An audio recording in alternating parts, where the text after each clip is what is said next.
Buenas tardes, mi nombre es Georgina Quiñones. Yo trabajo en el Alto Comisionado de Naciones Unidas para los Refugiados en Trinidad y Tobago. El día de hoy les voy a hablar sobre quiénes son los refugiados.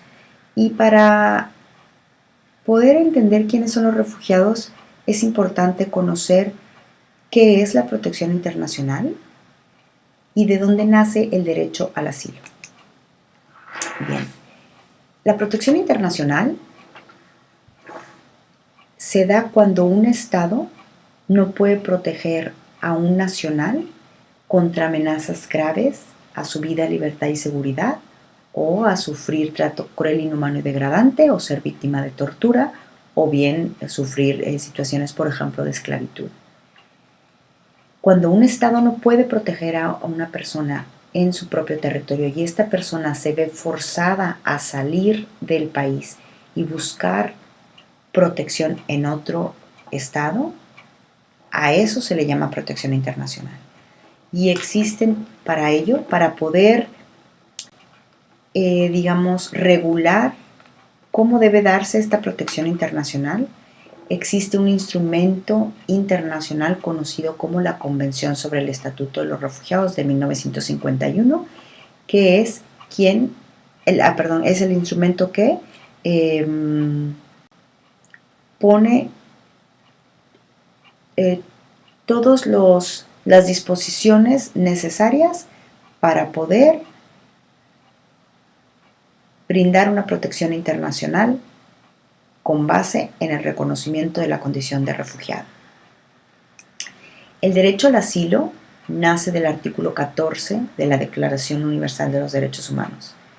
Este artículo 14 establece que una persona puede buscar protección, puede buscar asilo por motivos de persecución. Y es con base en esta disposición universal que la Convención del 51 crea todas las disposiciones para facilitar que la protección internacional se dé acorde con la protección de derechos humanos fundamentales.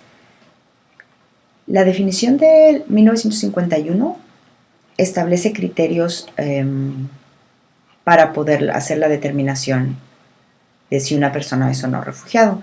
Y estos criterios son básicamente el que esta persona tiene que haber salido de su país, es decir, está en territorio en donde va a solicitar asilo.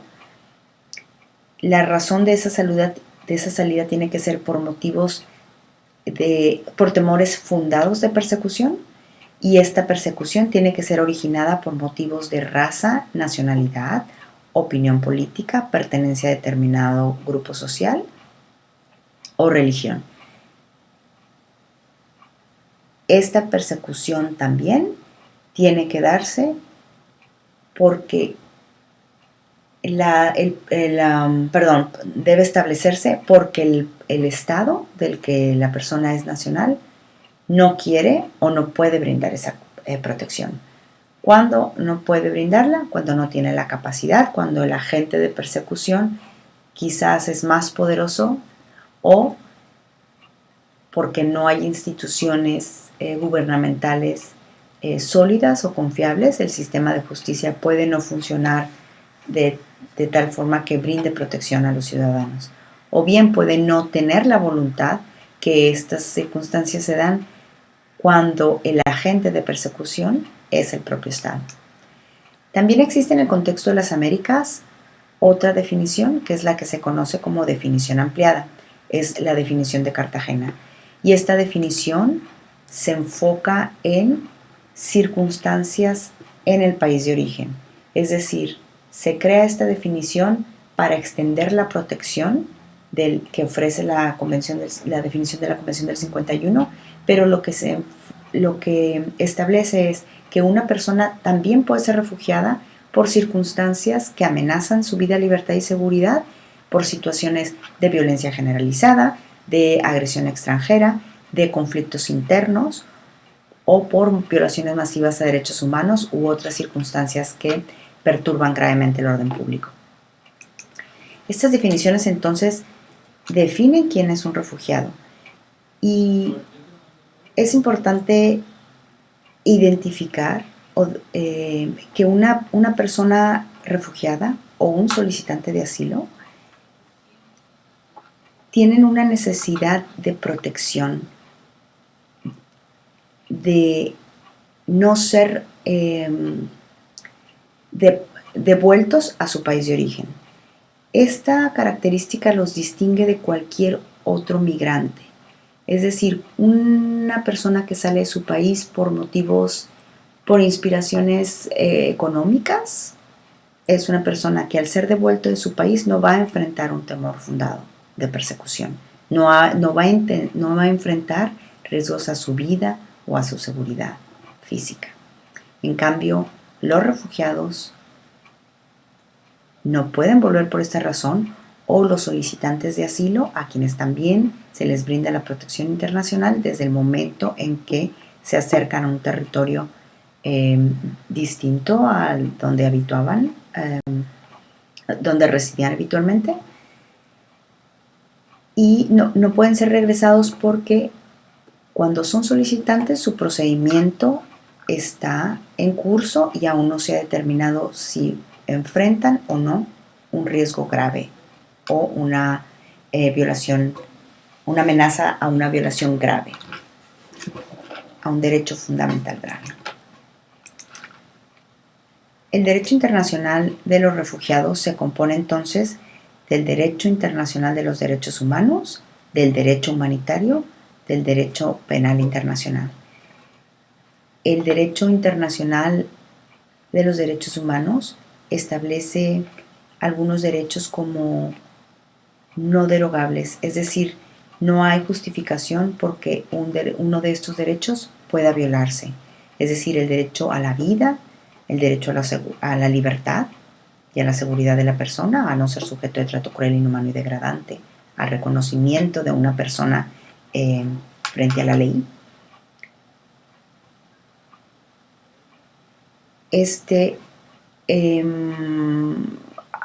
Digamos que abanico de derechos que establecen los instrumentos internacionales de derechos humanos son los que permiten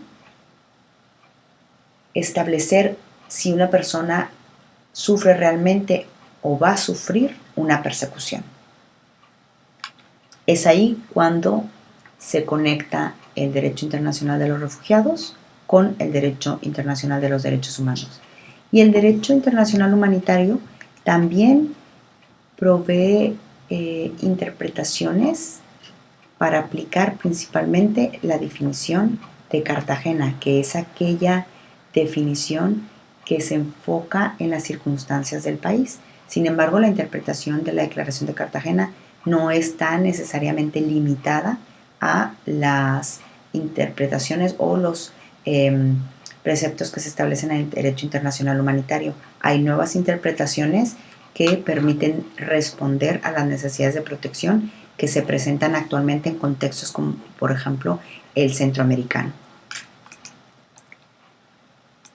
El derecho internacional también recoge principios fundamentales y la piedra angular de la protección internacional, y digamos que el principio más importante de esta serie de principios es el derecho a la no devolución. La mayoría, o digamos que sí, la mayoría de las acciones que tanto un Estado como el ACNUR realiza, es decir, la mayoría de las acciones y actividades que el Estado ACNUR realiza están enfocadas a proteger este principio de la no devolución, a crear todas las garantías dentro del Estado para que las personas que son reconocidas como solicitantes o que están en un proceso en un proceso de solicitud de asilo, se respete este principio y se garantice que no van a ser devueltas a un país en donde van a enfrentar un riesgo grave. ¿Quiénes son entonces los responsables de otorgar la protección internacional? Mencioné antes, los estados son principalmente los responsables de ofrecerla y el ACNUR. El mandato del ACNUR establece que el ACNUR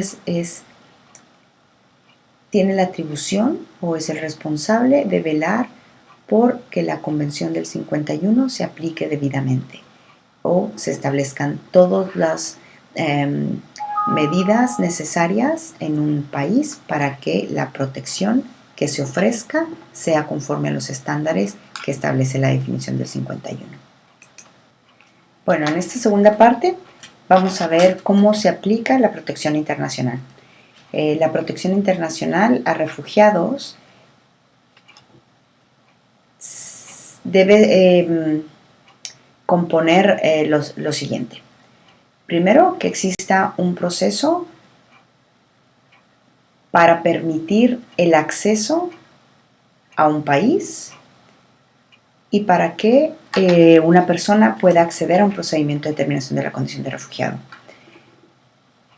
Voy a poner de ejemplo un poco mi experiencia laboral, lo que he estado haciendo desde ACNUR para los estados y desde el mismo estado para establecer un procedimiento de asilo.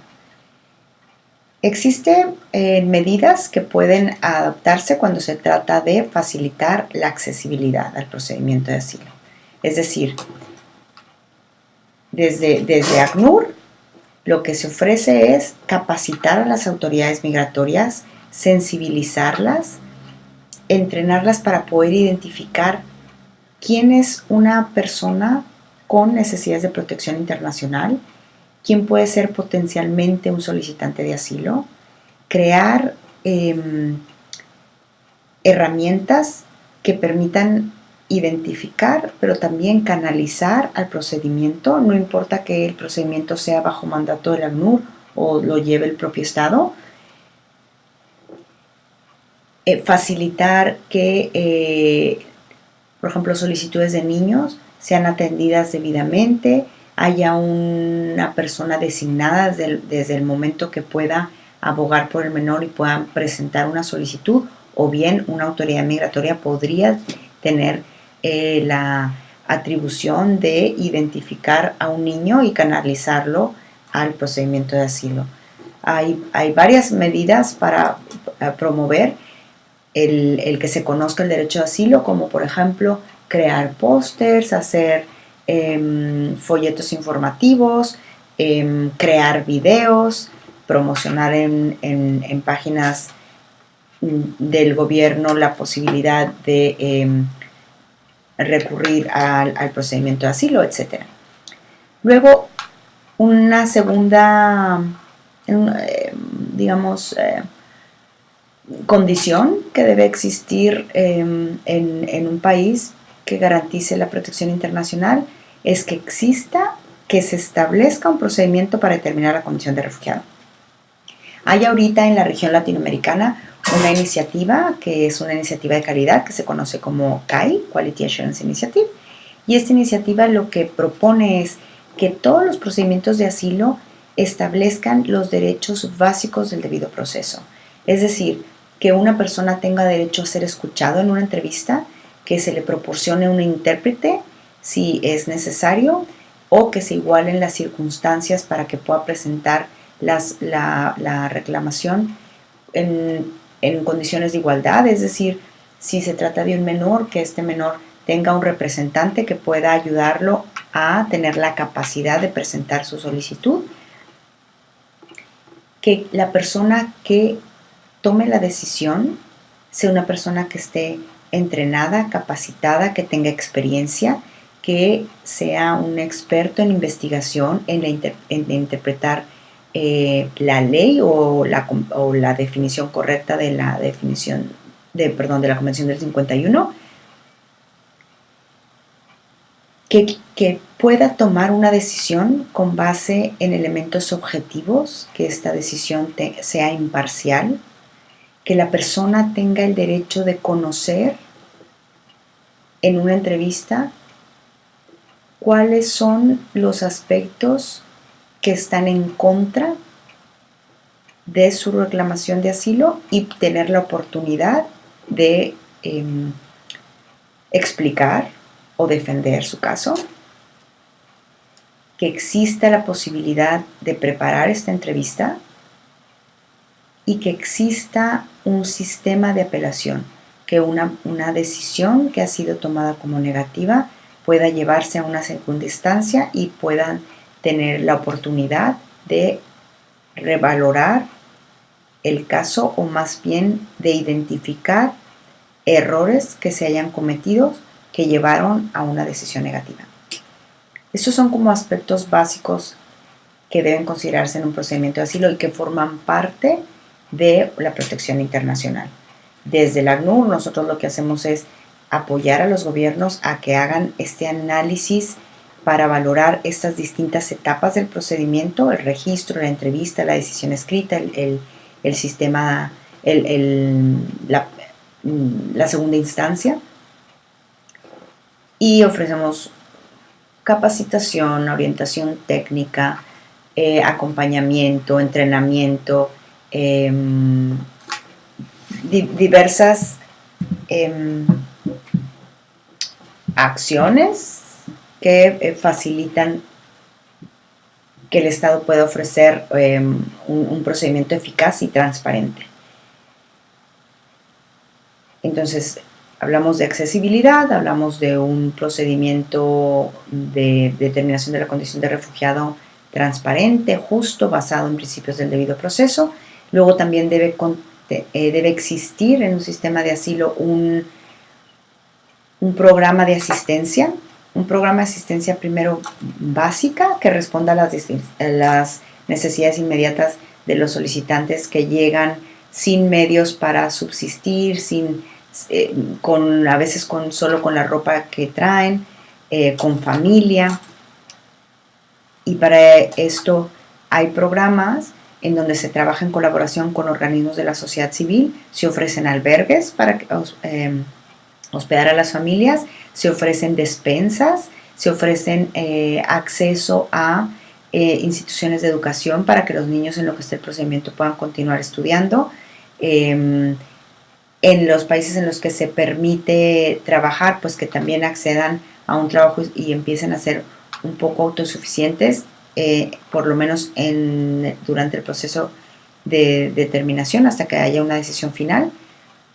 Y obviamente garantizar acceso a la salud y cubrir cualquier otra necesidad, como por ejemplo transporte o necesidades que surjan durante el proceso en que la persona está esperando una decisión, o bien tiene un reconocimiento pero todavía no tiene acceso a todas las condiciones que le permitan una integración local. Una vez que son reconocidos como refugiados, hay otro tipo de programas de asistencia, pero que van más encaminados a buscar soluciones duraderas. Por ejemplo, hay también en algunos países hemos hecho trabajo con otras organizaciones institucionales como de educación, de salud, para que permitan un acceso permanente al sistema de salud, obviamente a la educación, para que haya programas que los inserten en el ámbito laboral. Se trabaja también con empresas que son como bolsas de trabajo. Se ofrecen programas de entrenamiento vocacional, acceso a estudiar la lengua del país de acogida, distintas acciones que lo que buscan es favorecer que la persona logre ser autosuficiente, se establezca en el país y pueda tener la vida como la tenía en su país antes de que ocurriera la amenaza contra su integridad física, o que se encuentre una solución duradera. Comentaba anteriormente, un reasentamiento a un segundo país para que este goce de derechos básicos se dé, o bien en el caso de que exista un cambio de circunstancias, que se busque una solución para que la persona pueda volver a su país en condiciones de seguridad. El trabajo con refugiados es un trabajo humanitario, es un trabajo apolítico. La condición de refugiado es parte de la persona, es decir, cuando una persona realmente es refugiada, lo que hace el procedimiento de determinación es solamente reconocer esa condición, es un acto declarativo, no hay una cuestión discrecional, no hay cuestiones políticas, o al menos no debería haberlas. Por eso se considera una esencia apolítica, no debe haber intervención de intereses, se habla de cuidar la integridad de la persona. Y también es un trabajo que ofrece desarrollar destrezas, habilidades. Una persona que trabaja tomando decisiones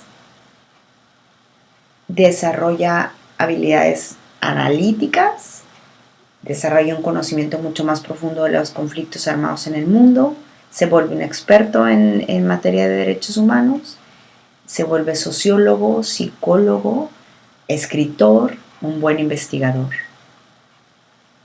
Esto sería de forma general lo que es el ámbito de la protección internacional a refugiados. Muchas gracias.